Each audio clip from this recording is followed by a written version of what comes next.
Oke, assalamualaikum warahmatullahi wabarakatuh. Balik lagi bersama saya Eri di konten pengen ngajar. Nah, hari ini kita akan masuk ke pembahasan yang kedua dalam bidang kecerdasan buatan, yaitu masuk ke tema kedua, yaitu konsep-konsep kecerdasan buatan. Nah, tapi untuk yang sekarang, kalau di materi sebelumnya itu ada banyak jenis. Nah, kita akan bahas satu tema dalam kecerdasan buatan yang mungkin paling umum digunakan. Dan ini tuh salah satu yang menurut saya paling powerful ya dalam AI, karena memang merepresentasikan AI itu sendiri.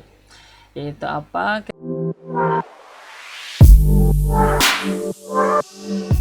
Kecerdasan buatan itu masuk ke tema yang pertama, yaitu adalah mesin learning. Nah, apa sih mesin learning? Mesin learning merupakan sebuah cabang dari artificial intelligence yang memungkinkan mesin untuk belajar dari data untuk mengambil sebuah keputusan. Nah, kita udah singgung di video yang sebelumnya bahwa artificial intelligence atau kecerdasan buatan itu dia itu belajar dari data-data yang sudah lampau. Nah, itu adalah mesin learning.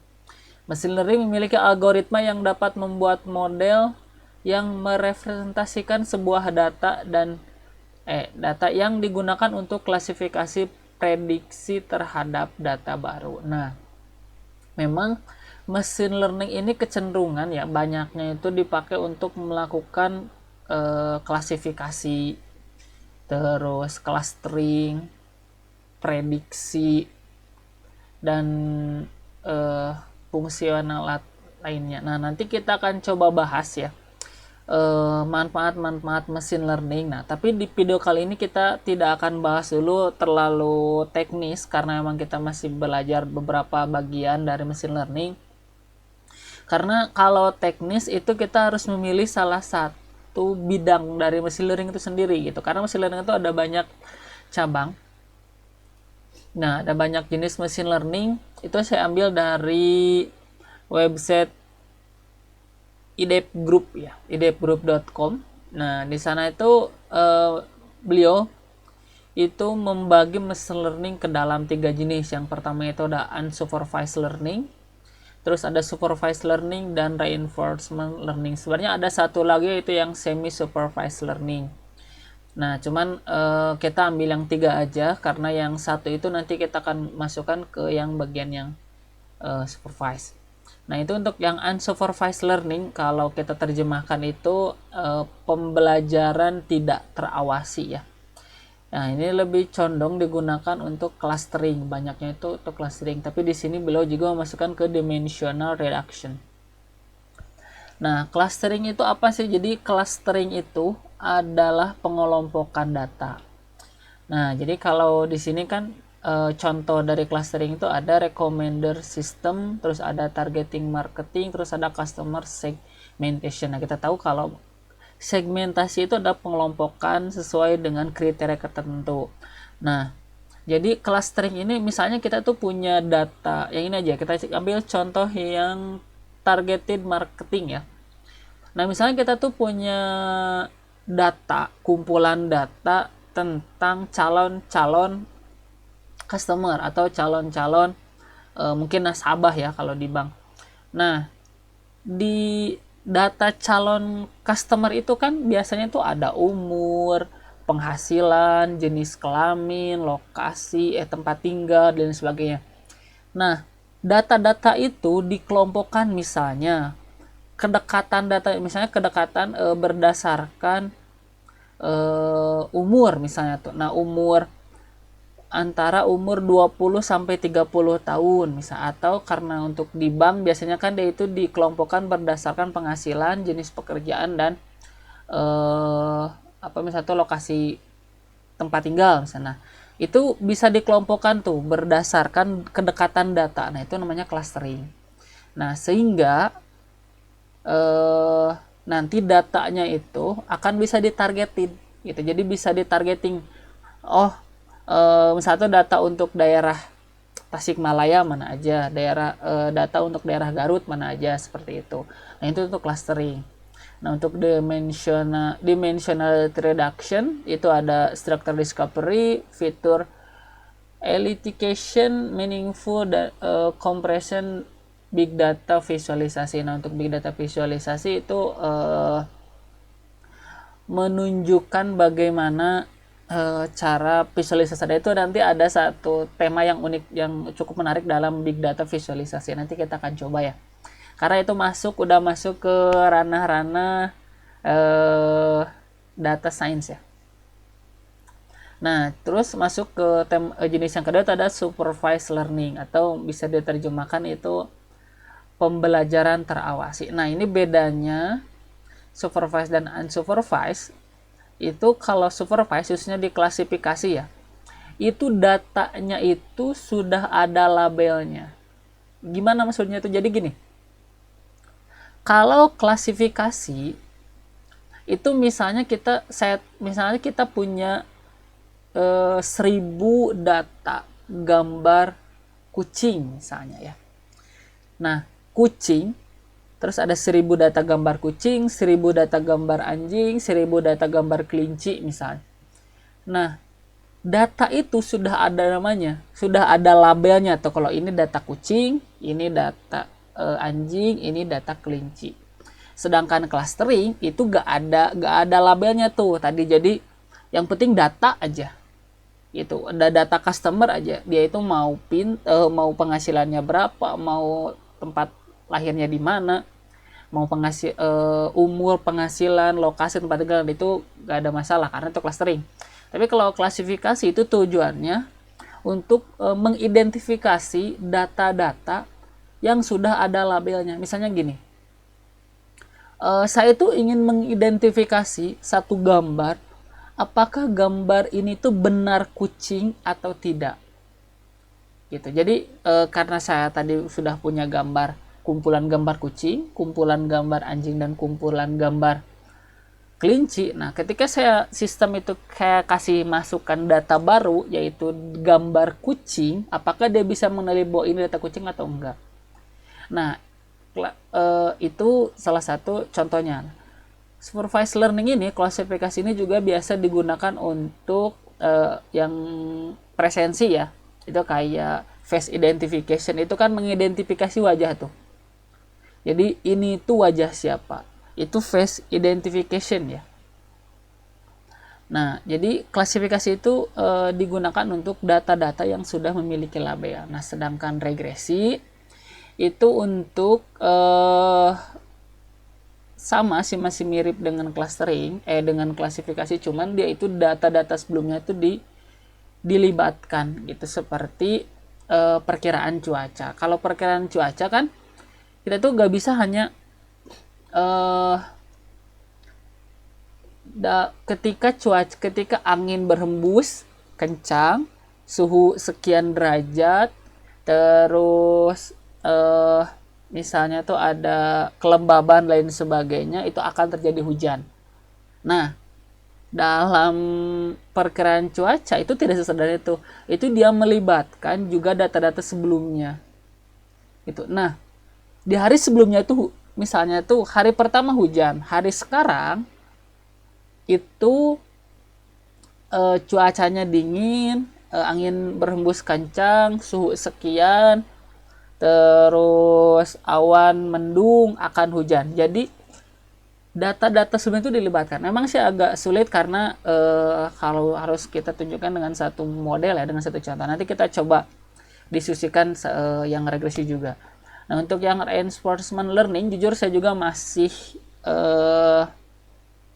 belajar untuk yang ini. Emang semua juga masih belajar sih sama ya.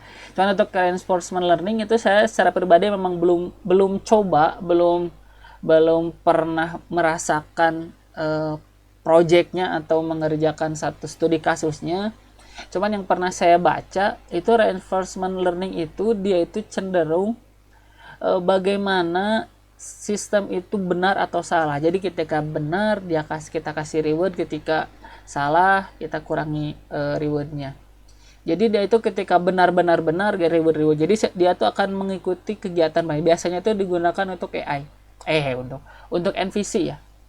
Untuk NPC di game gitu. Jadi misalnya tuh dia itu ngikutin pet gitu. Ketika benar petnya dia kasih reward. Jadi dia akan berusaha terus mengikuti pet itu atau rute.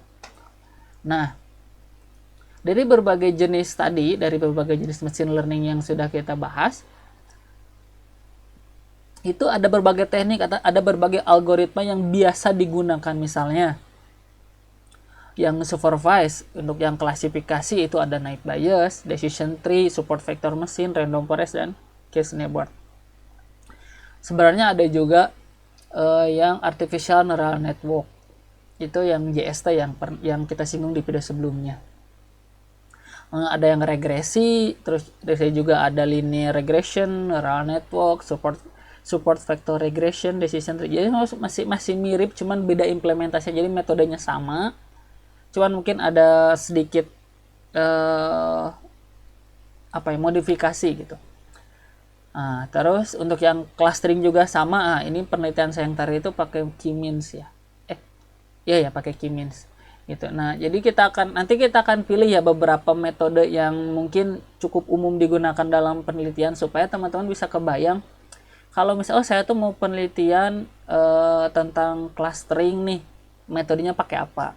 Saya tuh pengen penelitian tentang penentuan cuaca misalnya, atau misalnya tuh membuat self driving misalnya, atau pakai metode yang mana, pakai pendekatan yang mana. Ini kita akan coba bahas beberapa ya. Nah, tapi kita akan bahas juga sekalian dengan teknik-tekniknya, baik itu implementasi coding atau mungkin implementasi datanya langsung. Karena kan enaknya sekarang tuh gini, sumber data itu hampir tidak terbatas. Jadi kita tuh bisa melakukan penelitian dengan data-data yang sudah ada. Jadi misalnya tuh ada kayak Kaggle, terus ada penyedia data gitu kan.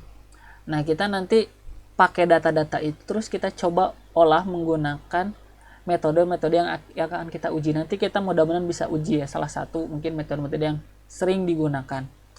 Ada beberapa yang mungkin saya juga pernah coba. Nah, untuk life cycle atau secara umum itu machine learning itu memiliki 6 tahap. Secara umum ya, tidak semuanya seperti ini, tapi umumnya ada 6 tahap.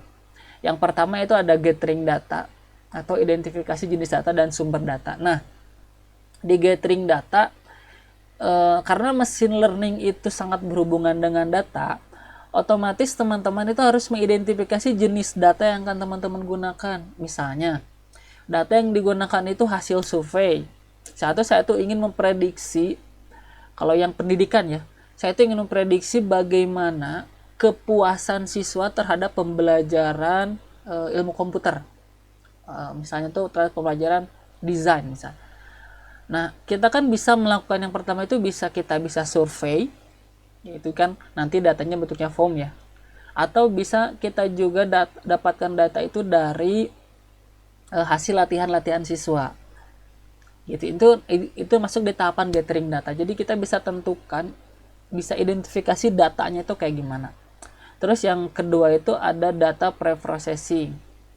Nah, di data preprocessing ini adalah analisis data untuk mengetahui nilai yang hilang, data duplikat, data tidak valid dengan menggunakan teknik analisis. Melakukan pra-pemrosesan data untuk ekstraksi fitur, analisis fitur, dan visualisasi data. Nah, ini merupakan salah satu tahap yang cukup krusial ya dalam machine learning. Kenapa? Karena gini, misalnya tuh saya tuh ingin ngambil data, kita masuk ke yang tadi aja ya. Misalnya tuh saya tuh pengen melihat kepuasan siswa belajar ilmu komputer. Nah, otomatis kan biasanya kalau misalnya dalam data kita tuh kasih range dong. Misalnya tuh yang masuk di dalam range penilaian atau yang bisa kita olah itu adalah data-data yang hanya dilakukan di kelas 7 misalnya, atau di kelas 9. Nah, di luar data itu misalnya itu ada yang mengisi formnya, itu akan otomatis datanya tidak akan kita gunakan, atau masuk ke data tidak valid. atau ada duplikasi data yang mengisi data 2 kali misalnya. Nah, ini adalah satu teknik di data processing. Ini ada banyak sekali diskusi di data processing dan juga sangat cukup menarik juga nih data processing untuk di data pre-processing untuk dibahas ya. Karena biasanya di data pre-processing ini itu adalah kalau di penelitian itu salah satu yang membedakan dengan penelitian-penelitian yang lain. Misalnya itu clustering menggunakan k-means. Nah, cuman ekstraksi fiturnya pakai apa gitu. Bedanya itu dengan penelitian sebelumnya itu biasanya ada di pre-processing. Biasanya ya.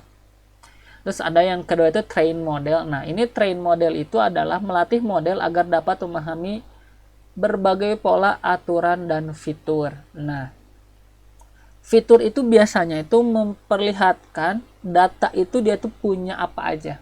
Kelengkapan data itu apa aja, itu biasanya fitur ya. Nah, train model ini karena machine learning itu biasanya itu menghasilkan model yang mewakili, yang merepresentasikan sebuah kelompok data. Nah, itu biasanya masuk di tahap train model atau data training ya. Nah, di sini di tahap ini si proses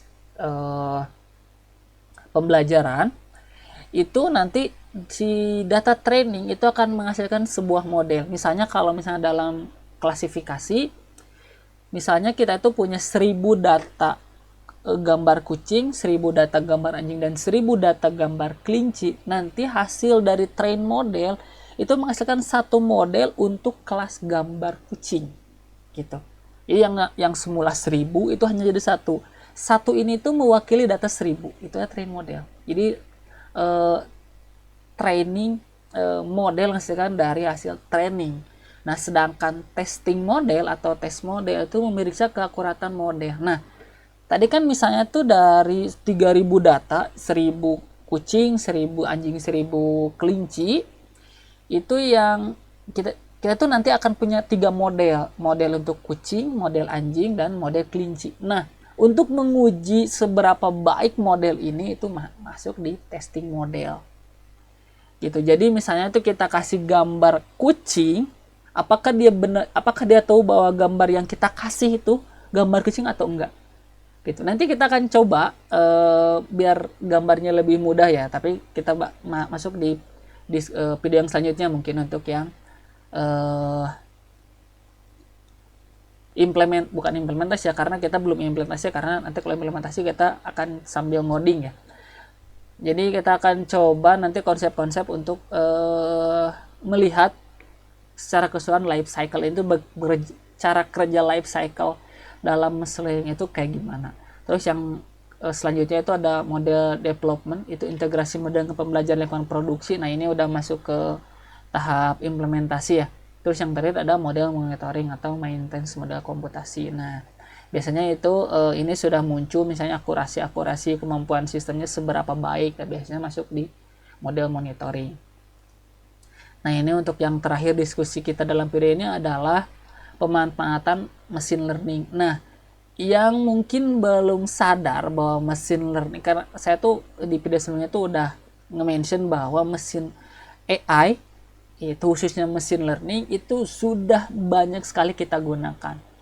Itu ada terjemahan bahasa, itu Google Translate itu udah full machine learning ya. Kalau misalnya teman-teman mau coba bongkar, terus ada pemilihan rute di Google Maps atau di Google Maps itu, terus ada self driving, ada ponsel pintar dengan pengenalan. Nah, ini tadi yang pengenalan aja yang face identification. Ada face identification-nya, ada face recognition. Itu beda. Kalau face identification mengidentifikasi ini wajah siapa. Kalau face recognition itu mengidentifikasi ini wajah atau bukan. Itu ya bedanya. Nanti kita akan ya mungkin beberapa video lah, karena machine learning itu salah satu yang paling banyak digunakan saat ini. Terus ada pengenalan suara. Itu kalau di handphone kan udah bisa pengenalan suara ya. Open the mesh misalnya apalah itu. Terus ada sistem rekomendasi iklan, ini juga sudah machine learning ya, full machine learning. Cuma nanti kita akan coba beberapa, nanti kita akan diskusikan beberapa yang mungkin banyak digunakan dan bisa kita pelajari, karena ada beberapa yang sulit dipelajari karena terbatasnya data. Itu ada deteksi penipuan, itu prediksi cuaca yang sudah kita tadi singgung di awal, terus ada diagnosa medis. Nah ini juga salah satu itu ada sistem pakar gitu, tapi ini mungkin dalam teknik yang lain gitu, jadi bukan dari dalam jenis sistem pakar. Ada chatbot, terus ada yang terakhir ada machine learning dalam bidang pertanian. Nah ini itu yang cukup asik juga, machine learning dalam bidang pertanian itu biasanya dikolaborasi dengan IoT misalnya ya, tapi itu kejauhan ya, nanti kita diskusikan lagi. Ini untuk referensi yang saya gunakan. Sekian saja, mohon maaf bila kekeliruan. Jadi kalau misalnya ada banyak yang salah, mohon maaf karena saya juga masih belajar. Terima kasih. Assalamualaikum warahmatullahi wabarakatuh.